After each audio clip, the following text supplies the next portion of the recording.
On n'en a jamais voulu être sous les projecteurs, juste de l'amour, du respect et un peu de paix.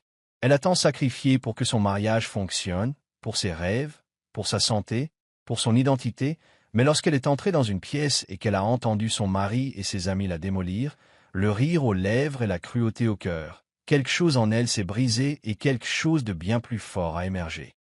Ce n'est pas une histoire de vengeance, c'est l'histoire d'une femme dont on s'est moqué jusqu'à ce que le monde entier l'applaudisse. On a été le genre d'épouse qui faisait tout sans rien demander en retour. Elle travaillait à domicile comme créatrice textile talentueuse, créant toujours de belles choses de ses mains. Mais personne ne la remarquait vraiment, pas même son mari, Sefu.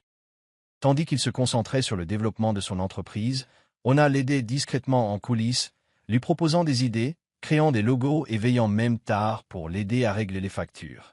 Mais il ne l'a jamais remercié. Après avoir perdu un bébé lors d'une douloureuse fausse couche, Ona a changé. Elle a pris du poids, non seulement à cause de la tristesse, mais aussi à cause du stress et de la douleur qu'elle gardait en elle. Au lieu de la réconforter, Sefu commença à s'éloigner. Il ne dit rien directement, mais son regard en dit long. Ses câlins devinrent brefs, ses baisers rares, et son amour commença à lui sembler une récompense qu'elle devait mériter. Mais Ona ne cessait pas de l'aimer. Elle se levait tôt chaque jour pour lui préparer son plat préféré, l'encourageait lors de ses réunions d'affaires et priait, même pour sa réussite. Elle lui donnait tout son cœur. Son amour était fort, profond et sincère. Mais l'amour de Sefu était conditionnel. Il ne semblait se soucier d'elle que lorsqu'elle était parfaite, qu'elle restait silencieuse ou qu'elle faisait les choses à sa manière. Il ne voyait pas la femme qui se tenait à ses côtés, celle qui avait tant sacrifié pour préserver leur foyer. On n'en demandait ni diamants ni grandes attentions. Elle voulait juste être vue, valorisée. Mais chez elle, elle se sentait invisible. Un matin, Sefu entra dans la cuisine et annonça à Ona qu'il prévoyait un week-end d'anniversaire avec ses amis dans un luxueux hôtel balnéaire. Il semblait tout excité, et pour la première fois depuis longtemps, Ona ressentit une lueur d'espoir. Quand il ajouta « Tu viens aussi ?» son cœur s'illumina. Cela faisait si longtemps qu'ils n'avaient rien fait ensemble. Peut-être que c'était enfin l'occasion pour elle de se sentir à nouveau comme sa femme, et pas seulement comme celle qui cuisinait, nettoyait et restait en retrait. On a souri toute la journée. Elle se sentait comme une petite fille se préparant pour sa première fête. Elle voulait être belle, non pas pour des inconnus, mais pour son mari. Elle économisa un peu d'argent grâce à son petit boulot et se rendit au marché local. Elle trouva une jolie robe, lumineuse, fluide, aux couleurs qui faisaient rayonner sa peau. Elle n'était pas chère, mais elle se sentait spéciale. De retour chez elle, elle se tenait devant le miroir et s'entraînait à sourire. Elle prenait le temps de coiffer soigneusement ses cheveux naturels, ce qu'elle n'avait pas fait depuis des mois. Chaque boucle, chaque torsade était réalisée avec amour. Elle ressortait même ses vieux talons, ce qu'elle portait au début de leur relation. Elle avait arrêté de les porter après la fausse couche, car plus rien ne lui semblait beau. Mais maintenant, elle les portait à nouveau, vacillant un peu, mais riant d'elle-même comme avant. Pour la première fois depuis longtemps, Ona avait l'impression que peut-être, les choses allaient changer. Elle s'imaginait entrer dans ce complexe hôtelier en tenant Sefu par la main, prendre des photos, sourire à ses côtés. Elle espérait que ce voyage lui rappellerait la femme qui avait toujours été là pour lui. Elle ignorait que cette invitation, ce voyage dans lequel elle avait tant espéré, allait devenir le moment où tout basculerait. Ona se réveilla tôt ce matin-là, pleine d'énergie et d'espoir. C'était le premier jour du week-end d'anniversaire à la station balnéaire, et elle voulait que tout soit parfait. Elle porta la robe qu'elle avait choisie avec soin, se coiffa exactement comme Sefu l'aimait et remit même ses talons. Elle avait passé la matinée à préparer un plateau de boissons pour Sefu et ses amis, voulant leur faire une surprise. Elle se disait que peut-être, il la verrait et se dirait « Wow, Sefu a une femme forte et belle. » Avec un doux sourire, elle se dirigea tranquillement vers le salon où les hommes se réunissaient. En s'approchant, elle entendit un rire puissant et plein d'énergie. Cela la fit sourire encore plus. Puis elle entendit son nom. Au début, elle pensait qu'il la complimentait, qu'il plaisantait pour rire. Mais les mots la frappèrent comme un coup de froid. L'un des hommes lui dit « Sefu, comment peux-tu toucher ça? Elle a la taille d'un bus. » Une autre voix suivit. « C'est comme vivre avec sa mère, pas avec sa femme. » La salle éclata de rire. Et puis elle entendit Sefu, son propre mari, rire plus fort que les autres. Elle est loyale, pourtant, dit-il presque fièrement. C'est pour ça que je l'ai gardée. Ona s'immobilisa. Ses mains tremblaient légèrement, mais elle ne laissa pas tomber le plateau. Son visage restait calme, mais intérieurement, son cœur se brisait. Elle resta là quelques secondes encore, figée, à écouter l'homme qu'elle aimait rire avec les autres tandis qu'il se moquait de son corps, de sa douleur, comme si c'était une plaisanterie. Silencieusement, sans un mot, elle se retourna et s'éloigna. Personne ne la vit. Personne ne savait qu'elle était là. Mais à cet instant, quelque chose au fond d'elle changea. Son silence n'était pas de la faiblesse. C'était le feu. Un feu qui venait de s'allumer. Un feu qui allait bientôt consumer tout ce qu'il y avait de faux et de petit dans sa vie. Séfu ne le savait pas encore, mais la femme dont il s'était moqué ne serait plus jamais la même. Cette nuit-là, Ona était allongée à côté de Séfu dans le grand lit du complexe hôtelier. Elle lui tournait le dos. Il dormait comme si de rien n'était, ronflant doucement, tandis qu'Ona fixait le noir. Ses yeux étaient ouverts, mais son cœur était lourd. Elle ne pleurait pas. Elle avait pleuré trop souvent auparavant. Cette fois, la douleur était silencieuse, profonde et immobile, comme l'océan la nuit. Elle ne lui dit pas un mot. Elle ne lui demanda pas pourquoi il se moquait d'elle. Elle ne lui demanda pas ce qu'elle avait fait pour mériter cette honte. Elle le savait déjà. Il ne la vit pas. Il ne l'avait jamais vraiment vue. Dès que la respiration de Séfu se stabilisa, Ona sortit lentement du lit. Elle ne fit aucun bruit. Elle prit son petit sac à main et sortit de la pièce sur la pointe des pieds, refermant doucement la porte derrière elle. Ses mains tremblaient, mais son pas était assuré. Elle se rendit à la réception et réserva discrètement une autre chambre, rien que pour elle. La femme derrière le comptoir sourit et lui dit « Bonne nuit ». Ona hocha simplement la tête, réprimant la tempête qui l'envahissait. Dans sa nouvelle chambre, Ona resta assise sur le lit un long moment, son téléphone à la main, son application d'épargne ouverte. Ce n'était pas grand-chose, mais c'était suffisant. Assez pour un billet, un aller simple, une chance. Elle se connecta et réserva un vol pour Lusaka pour le lendemain matin, un endroit où personne ne connaissait son nom, où elle pourrait recommencer, loin des rires, des regards, des sourires artificiels.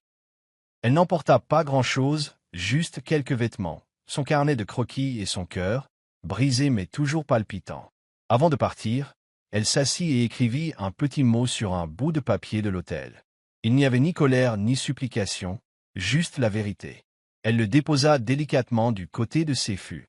Le mot disait « Quand tu ne reconnais plus la personne que tu es devenue pour quelqu'un d'autre, tu pars. » Et sur ce, Ona s'éloigna.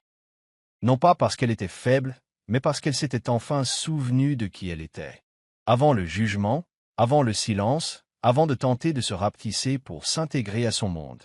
Elle ne claqua pas la porte. Elle n'a pas crié. Elle est simplement partie. Et dans cette sortie silencieuse, elle a emporté toute sa puissance avec elle. Ona arriva chez sa cousine avec rien d'autre qu'un petit sac et le cœur lourd de douleur.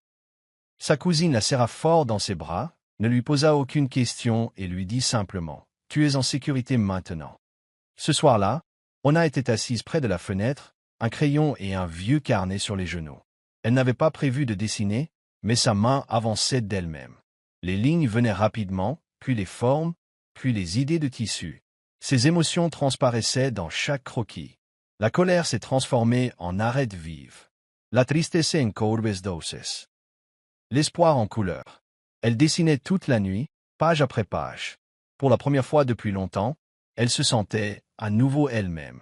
Chaque matin, Ona s'asseyait à la table de la cuisine et dessinait. C'était comme si son cœur parlait à travers son crayon. Sa cousine l'observait en silence et murmurait « C'est puissant ». Un jour, une couturière du quartier passa et vit le travail d'Ona étalé sur la table. Ses yeux s'illuminèrent. « Ce ne sont pas que des dessins, dit-elle. Ce sont des histoires. » La couturière tenait un stand dans un petit centre de mode en pleine expansion. Elle a proposé à Ona un espace pour exposer son travail. Pas de loyer. C'était juste une chance. Ona était nerveuse, mais elle accepta. Elle imprima ses croquis les plus audacieux et les épingla sur le petit mur de son box. Couleurs vives. Lignes affirmées. Chaque création raconte un PAN de son parcours, de la souffrance à la puissance. Les passants s'arrêtaient pour regarder. Ils posaient des questions. Ils passaient des commandes. Petit à petit, Ona a repris confiance. Elle a baptisé sa marque Mukadzi, ce qui signifie femme dans sa langue maternelle. Mais pas n'importe quelle femme. Une femme entière. Une femme fière. Une femme qui a traversé le feu et en est ressortie rayonnante. Elle insufflait de la force à chaque pièce. Ses robes épousaient les courbes avec amour. Ses hauts étaient aussi hauts que des couronnes. Les clients ont commencé à dire « Porter du Mukadzi me donne du courage ». On n'en a pas seulement créé une marque. Elle s'est reconstruite avec du tissu et du feu. Elle guérissait un croquis à la fois, un point après l'autre. Sa douleur avait tenté de la briser, mais elle était devenue sa force. Et cette force, elle la portait fièrement, comme sa plus belle création. On n'en aurait jamais imaginé que son petit stand deviendrait un événement remarqué dans le monde entier. Et pourtant, c'est arrivé. Tout a commencé avec une actrice qui a porté une robe d'Ona à l'avant-première d'un film. Elle a posté une photo sur les réseaux sociaux et a écrit « Cette robe me fait me sentir puissante. Mukadzi est plus qu'une mode. C'est un sentiment. » La publication est devenue virale. Les commentaires ont afflué. On a commencé à se demander « Qui a fait ça ?» En quelques semaines, le nom d'Ona était partout. Les commandes ont afflué. De plus en plus de célébrités ont contacté le service. Des militants, des influenceurs et même des journalistes. Tout le monde voulait porter du Mukadzi. On a été sous le choc, mais elle a persévéré. Elle a travaillé jour et nuit, créant de nouveaux modèles, partageant son histoire et réalisant son rêve. Un organisateur de TEDx a vu ses créations en ligne et l'a invitée à prendre la parole. Elle a failli refuser. Elle était encore en convalescence. Mais elle pensa alors à toutes les femmes dont on s'était moqué, qu'on avait mises de côté ou qu'on avait rabaissées. Elle dit oui. Sur cette scène rouge, elle se tenait fière, dans son propre style, et parlait avec son cœur. Ils ont ri de ma taille, dit-elle, mais j'ai transformé leur rire en tissu et en feu. Peu après, un événement la fit s'arrêter et la fixer. Un immense panneau publicitaire fut installé au cœur de la ville où vivait Sifu. On y voyait Ona, souriante avec assurance, vêtue de la même robe orange vif dont les amis de Sifu s'étaient moqués. Cette même robe qu'ils appelaient trop bruyant. Elle l'avait baptisée la flamme, car cette robe était née la nuit où ils avaient tenté de brûler son esprit. Maintenant, le monde s'illuminait. Ceux qui riaient autrefois se turent. Le téléphone de Sifu se mit à sonner, et des gens lui demandaient « N'est-ce pas ta femme ?» Il sentit quelque chose se tordre en lui. Regret. Il essaya d'appeler Ona encore et encore, mais elle ne répondit jamais. Elle n'avait plus rien à dire. Plus maintenant. Son silence était plus éloquent que les mots. Ona avait fui la honte, les moqueries, la petitesse. Désormais, le monde la voyait, non seulement comme une femme, mais comme un feu, une voix, une force. Ceux-là même qui riaient la regardaient maintenant sur les écrans, dans les magazines, sur scène. Et Ona, elle, continuait de briller. Le jour où un célèbre magazine de mode a convoqué Ona pour une interview, elle était à la fois nerveuse et fière. Il voulait entendre son histoire, pas seulement celle de sa marque Mukadzi, mais celle de la femme qui se cache derrière, assise devant la caméra, sous une lumière tamisée et un sourire serein. Ona a tout partagé, mais sans haine. Elle ne parlait pas avec colère. Sa voix était posée, ses mots pleins de vérité. « Ils m'ont insulté, dit-elle doucement. Ils se moquaient de mon corps, de mon amour, de mon silence. Mais maintenant, les femmes me considèrent comme une force. » Elle a parlé de sa fausse couche, de sa prise de poids, de son invisibilité dans son propre mariage. Elle a expliqué comment le pire jour de sa vie, le moment où elle a entendu son mari et ses amis se moquer d'elle, a été le début d'un événement puissant. « Je n'ai pas riposté avec des mots, » a-t-elle dit. « J'ai riposté avec du fil, de la couleur, de la fierté. J'ai transformé ma douleur en force. » L'interview a été mise en ligne le lendemain matin.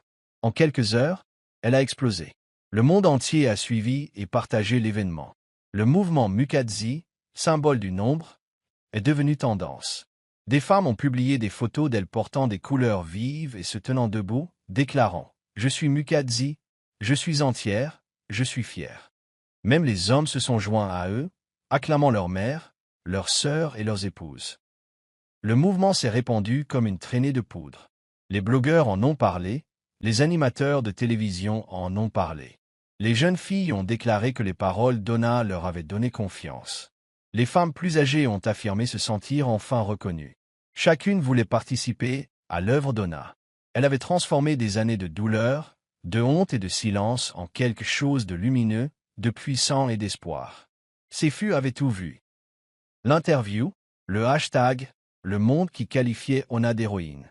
Et pour la première fois, il réalisa vraiment ce qu'il avait perdu. Mais Ona ne regardait pas en arrière. Elle avait déjà traversé le feu et en était ressortie, brillante comme de l'or. Le grand jour était arrivé. Ona se tenait derrière le rideau de l'un des plus prestigieux festivals de mode africain. Son cœur battait fort, non pas de peur, mais de fierté. Tout son travail, sa souffrance et sa croissance l'avaient amené ici. Les mannequins portaient ses créations, chacune racontant une histoire de force, de couleur et de confiance. Le public applaudissait, les flashs des appareils photos s'allumaient et des murmures d'admiration emplissaient l'air. Puis la marche finale commença. Ona a défilé. La foule s'est levée, applaudissant plus fort que jamais. Elle a souri, la tête haute. Mais alors qu'elle se tournait pour saluer une dernière fois, son regard croisa un visage au dernier rang. Son souffle s'arrêta. C'était Séfu. Il resta immobile, l'observant, l'air choqué et minuscule au milieu de la mer de lumière clignotante et des acclamations de la foule. Après le spectacle, tandis qu'on a salué les invités et les fans, Séfu s'avança. Il paraissait hésitant, mais s'efforçait de sourire comme si de rien n'était. « Tu es superbe, Ona, dit-il doucement. On devrait parler. » Pendant un instant, Ona le regarda simplement. Tant de souvenirs lui traversèrent l'esprit. La trahison, les rires, la douleur, le silence. Mais elle ne ressentait plus de colère. Elle ne se sentait pas triste non plus. Juste en paix. Elle sourit doucement et répondit « Merci. » Mais j'avais déjà dit tout ce que j'avais à dire, par mon silence. Pas de dream, pas de Chris, juste la vérité. Séfu resta planté là, ne sachant que dire. Mais Ona s'était déjà éloignée, entourée de gens qui la voyaient, la respectaient et la célébraient. Elle n'avait plus besoin de sa validation. Son silence avait été plus éloquent que n'importe quelle parole. Et maintenant, le monde entier l'écoutait. Ona était devenue une femme pleine de force et de paix. Mais elle ne voulait pas tout garder pour elle. Elle se souvenait de l'époque où elle pleurait en silence, se sentant laide et invisible à cause de son poids. Elle savait que beaucoup de jeunes filles traversaient la même épreuve. Alors elle a décidé d'agir avec force. Elle a lancé un programme de mentorat spécialement destiné aux filles en difficulté avec leur image corporelle et leur confiance en elles. Elle l'a baptisé Power Circle. Chaque semaine, Ona se réunissait avec des filles et des femmes dans des espaces restreints, chaleureux et accueillants. Ils se sont assis en cercle, ont partagé leurs histoires et se sont soutenus. Ils ont ri, pleuré, dansé et guéri ensemble. Chaque rencontre était magique. Ona les a aidés à comprendre qu'ils étaient bien plus que ce que la société leur disait. Ils étaient beaux, forts et dignes, quelle que soit leur taille, leur silhouette ou leur passé. Les cercles s'agrandissaient. Des femmes de différentes villes sont venues. Certaines ont même pris l'avion depuis d'autres pays. Ce qui n'était au départ qu'une petite idée est devenu un mouvement grandissant de guérison et d'autonomisation. Alors que la vie d'Ona s'élevait sous le signe de la lumière et de l'amour, le monde de Séfu s'écroulait. Un matin, une capture d'écran d'un ancien groupe WhatsApp a commencé à se propager sur les réseaux sociaux. Il s'agissait d'un message où lui et ses amis faisaient des blagues cruelles sur le poids d'Ona. Les gens furent choqués, d'autant plus qu'Ona était désormais la voix de la force et de la dignité des femmes. Les marques se retirèrent de leurs accords avec Séfu. Les investisseurs se retirèrent. Sa réputation en prit un sacré coup. Ona n'en dit rien publiquement. Elle n'en avait pas besoin. Ses actions furent plus retentissantes que toute réponse. Tandis que son nom sombra dans la honte, le sien s'éleva dans l'honneur. La même femme dont il se moquait était désormais celle dont tout le monde voulait apprendre, et son cercle de pouvoir. Ils n'ont cessé de grandir, transformant la douleur en puissance, une histoire à la fois. Les lumières étaient vives. La foule était silencieuse, émerveillée. Ona a défilé sur le podium international de Paris, vêtue de sa création la plus puissante à ce jour. Son imprimé signature, une flamme audacieuse et magnifique enveloppée de vignes torsadées. Chacun de ses pas racontait une histoire. La flamme symbolisait sa douleur, sa puissance, son ascension. Les vignes étaient sa croissance, sa guérison, son cheminement. Des gens du monde entier la regardaient. Marchaient avec grâce, confiance et fierté. Elle ne se contentait pas de présenter des vêtements, elle représentait la force. C'était la même femme dont on parlait autrefois, celle dont on se moquait autrefois dans un coin de salon. Elle incarnait désormais une nouvelle norme, une norme qui se fichait de la taille ou de la honte, une norme qui célébrait chaque femme telle qu'elle était. Après le spectacle, un journaliste s'est précipité vers elle. Il semblait excité, presque ému. Il lui a dit « Ona, le monde entier t'a vu briller. Mais je dois te demander, que dirais-tu à ceux qui se sont moqués de toi ?» Ona marqua une pause. Ses yeux pétillaient, non pas de colère, mais de paix. Elle esquissa un doux sourire et dit « Rien. J'étais trop occupé à écouter les applaudissements. » Le silence retomba dans la salle, puis des acclamations éclatèrent. Cette phrase, cette simple vérité, résonna sur Internet. Des millions de personnes ont regardé la vidéo. Elles l'ont partagée avec larmes et fierté. Des hashtags comme Ona the Standard et Saflamenwein ont commencé à faire fureur. À ce moment-là, Ona n'était pas seulement une créatrice, elle était un mouvement. Elle était la preuve que lorsqu'on cesse de courir après leur approbation et qu'on s'affirme, on devient invincible. La blague qu'ils ont racontée est devenue l'héritage qu'elle portait, et le silence qu'elle a gardé est devenu les applaudissements que le monde entier ne pouvait plus s'empêcher de lui donner. Si son histoire a allumé une flamme en vous, ne la laissez pas s'éteindre. Partagez-la maintenant pour rappeler à toutes les femmes que vous n'êtes pas leur risée. Vous êtes la référence. Taguez une reine qui a besoin d'entendre cela. Faites vibrer le monde.